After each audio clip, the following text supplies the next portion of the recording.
Mental health से जुड़े हुए बहुत सारे मिथ लोगों के दिमाग में भरे हुए हैं। ये झूठ लोगों के अंदर मेंटल हेल्थ को लेकर बहुत सारी नेगेटिव, इरैशनल या इलॉजिकल बिलीफ क्रिएट कर देते हैं, जिन्हें स्टिग्मा कहा जाता है। इन स्टिग्मास की वजह से मैक्सिमम लोग डरते हैं या हिचकिचाते हैं अपनी मेंटल इलनेस के लिए मेडिकल हेल्प या सोशल सपोर्ट लेने से, और उस मिथ में फंस जाते हैं जिससे दुनिया में मेंटल हेल्थ धीरे धीरे वर्स्ट होती जा रही है। जो हमारा थर्ड मिथ है, इसके बारे में हम वीडियो में आगे बात करेंगे, पर पहले शुरू करते हैं फर्स्ट मिथ से। मेंटल हेल्थ कंडीशन हमेशा विजिबल होती है, पर फैक्ट इज जैसे फिजिकल इलनेस में लेट्स से आपको ऐसा लग रहा है जैसे बॉडी में ताकत नहीं है, ठंड लग रही है, तो आप बॉडी को चेक करते हो, बॉडी का टेम्परेचर बढ़ा हुआ है, मतलब आपको फीवर है, आप फीवर की दवाई लेते हो, रेस्ट करते हो और फीवर ठीक हो जाता है। पर बहुत सारी मेंटल हेल्थ कंडीशन ऐसी है जो इनविजिबल होती है, जिनका कोई फिजिकल सिम्टम आपको दिखाई नहीं देता,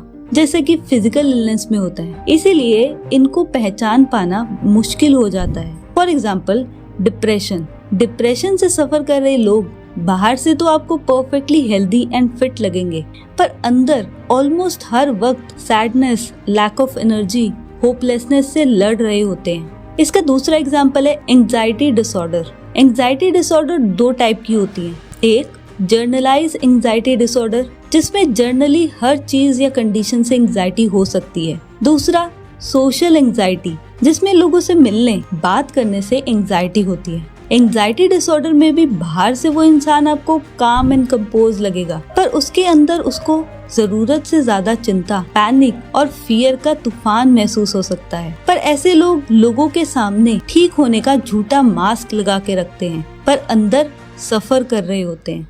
ये झूठा मास्क वो इसलिए भी लगाते हैं क्योंकि लैक ऑफ अवेयरनेस या इग्नोरेंस की वजह से वो खुद भी नहीं जानते कि उनके अंदर ऐसा क्यों हो रहा है, वो क्यों ऐसा फील कर रहे हैं। वो सोचते हैं शायद काम की प्रेशर की वजह से, या शायद नींद पूरी नहीं हुई इसलिए, या मूड खराब है, पता नहीं, और शुरू में इसे इग्नोर करने लगते हैं। धीरे धीरे जब ये कंडीशन डेली होने लगती है, खुद पर भी डाउट या ब्लेम करने लगते हैं। शायद मुझ में ही कोई कमी होगी, तभी मैं अपने इमोशंस को कंट्रोल नहीं कर पा रहा, खुद को कंट्रोल नहीं कर पा रहा। ऐसी और भी बहुत सारी मेंटल हेल्थ कंडीशंस हैं जो इनविजिबल रहती हैं। ये डेंजरस इसलिए हैं क्योंकि ना सामने वाले को पता है कि इस इंसान के अंदर क्या चल रहा है, और ना उसे खुद पता है कि ऐसा क्यों हो रहा है उसके साथ।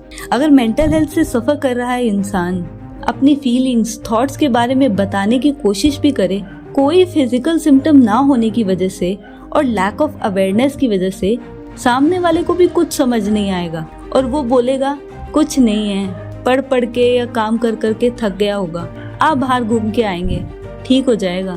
पर वापस आने के बाद वही फीलिंग्स, थॉट्स और इमोशंस वापस लौट आते हैं। आज कितने ही बच्चे, students, working professional, old age people invisible mental illness से सफर कर रहे हैं, पर किसी को कह नहीं पाते क्योंकि कोई समझ ही नहीं पाता।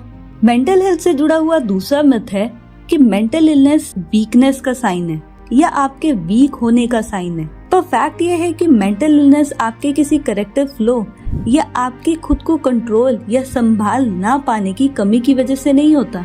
ये एक बहुत हार्मफुल मिसकंसेप्शन है, जिसकी वजह से लोगों को लगता है कि अगर मैं अपनी मेंटल इलनेस के बारे में लोगों को बताऊंगा तो लोग मुझे वीक समझेंगे, और इस डर से लोग किसी को अपनी मेंटल हेल्थ के बारे में नहीं बताना चाहते। पर सच्चाई ये है कि मेंटल इलनेस एक हेल्थ कंडीशन है, बिल्कुल जैसे डायबिटीज, हार्ट डिसीज और बाकी की फिजिकल हेल्थ इलनेस होती है, और ये किसी को भी अफेक्ट कर सकती है, फिर भले ही वो इंसान बाहर से कितना ही ताकतवर या फिट हो।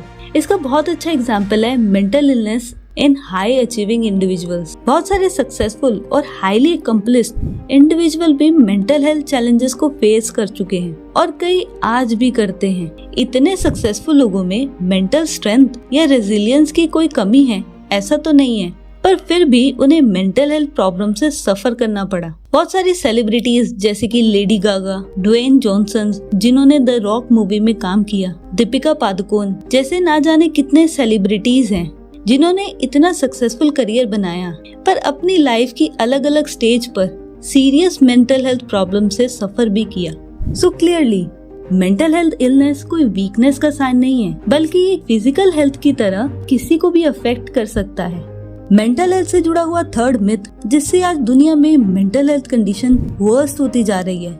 लोगों के अंदर ये मिसकंसेप्शन है कि हम मेंटल इलनेस से सिंपली बस एफर्ट लगाकर या पॉजिटिव सोचकर बाहर आ सकते हैं। पर जरा एक बार सोचिए, मान लेते हैं कि मुझे फीवर है और मैं सोचूं कि मैं दवाई नहीं लूंगी, मैं पॉजिटिव सोचकर और आराम कर कर अपने फीवर को ठीक कर लूंगी। मैं आपसे पूछती हूँ, क्या ऐसा हो सकता है? नहीं। आप कहेंगे ऐसा नहीं हो सकता। क्यों? क्योंकि आप फीवर की जड़ पर काम नहीं कर रहे हो। मतलब फीवर हमें तब होता है जब हमारी बॉडी में कोई फॉरेन पार्टिकल जैसे कि बैक्टीरिया जो हमें नुकसान पहुंचा सकता है हमारी बॉडी में एंटर करता है। हमारी बॉडी इस बैक्टीरिया को मारने के लिए बॉडी का टेम्परेचर बढ़ा देती है। जब हम फीवर के लिए एंटीबायोटिक्स लेते हैं, एंटीबायोटिक्स हमारी बॉडी के लिए वही काम करती है, बैक्टीरिया को मार देती है और हमारी बॉडी का टेम्परेचर डाउन कर देती है। दवाई लेकर हमने फीवर की रूट कॉज को खत्म किया, जिससे फीवर उतर गया। इसी तरह मेंटल इलनेस का भी एक रूट कॉज होता है। सिर्फ सरफेस लेवल पर एफर्ट लगाने से, पॉजिटिव सोचने से हो सकता है कुछ देर आराम मिले, पर परमानेंट सोल्यूशन नहीं मिलेगा। फिर कोई स्ट्रेसफुल कंडीशन आएगी और आपकी एंजाइटी, डिप्रेस्ड फीलिंग आपको वापस हिट करेगी। और मैं खुद कर लूंगी या मैं खुद कर सकता हूँ, इसमें क्या रॉकेट साइंस है? इस मेंटालिटी से धीरे धीरे आपकी मेंटल हेल्थ कंडीशन वर्स्ट होती जाएगी, जिससे ना चाहते हुए भी मेंटल इलनेस के सिम्टम्स लोगों को दिखने शुरू हो जाएंगे। क्योंकि बात पैनिक अटैक, एंजाइटी अटैक, रोज का ओवर अग्रेशन, लड़ाइयाँ इन तक पहुँच जाएगी। एज अ रिजल्ट शायद आपको वही काम छोड़ना पड़े जिसको करने के लिए आपने अपनी मेंटल हेल्थ की भी परवाह नहीं की। तो मेरा सवाल है, कंडीशन यहाँ तक पहुँचने क्यों दी जाए? पहले ही प्रॉपर ट्रीटमेंट क्यों ना किया जाए? मेंटल हेल्थ कंडीशन कॉम्प्लेक्स होती हैं, जिन्हें कई बार कॉम्प्रिहेंसिव ट्रीटमेंट की जरूरत होती है, जिसमें therapy, medication, support and lifestyle changes की भी जरूरत हो सकती है। For example, generalized anxiety disorder में कंडीशन इतनी वर्स्ट हो सकती है कि आपको एक्सेसिव चिंता हो, जिसे बहुत डिफिकल्ट है कंट्रोल करना, और ये आपकी डेली लाइफ में इंटरफेयर करने लगती है। इसका रूट कॉज शायद आपकी बदली हुई ब्रेन केमिस्ट्री हो सकती है, जिसमें आपकी बॉडी में ऐसे हार्मोन रिलीज नहीं हो पाते जो आपको खुशी फील कराते हैं, आपके माइंड को रिलैक्स करते हैं, जिसे ठीक करने के लिए शायद दवाई की जरूरत हो, या कोई पास्ट ट्रॉमा हो सकता है जिसके लिए थेरेपी की जरूरत होगी। पर हो सकता है इनिशियली इफेक्टिव ट्रीटमेंट के लिए शुरू में आपको दवाई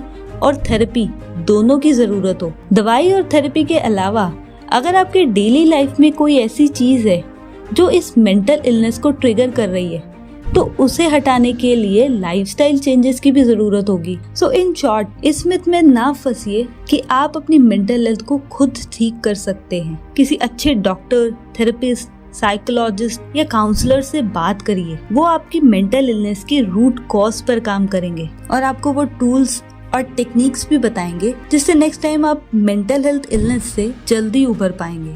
मेंटल हेल्थ से जुड़े हुए स्टिग्मास को दूर करने के लिए इससे जुड़े हुए मिथ को जानना और समझना इम्पोर्टेंट है। इससे लोगों को एनकरेजमेंट मिलेगा कि मेंटल हेल्थ पर वो खुलकर बात कर सकते हैं और जब भी जरूरत हो बेहिचक मेडिकल या सोशल सपोर्ट मांग सकते हैं। शेयर करें इस वीडियो को उन सभी के साथ जिनको आपको लगता है मेंटल हेल्थ को समझने की जरूरत है। मैं आपसे मिलूंगी नेक्स्ट वीडियो में।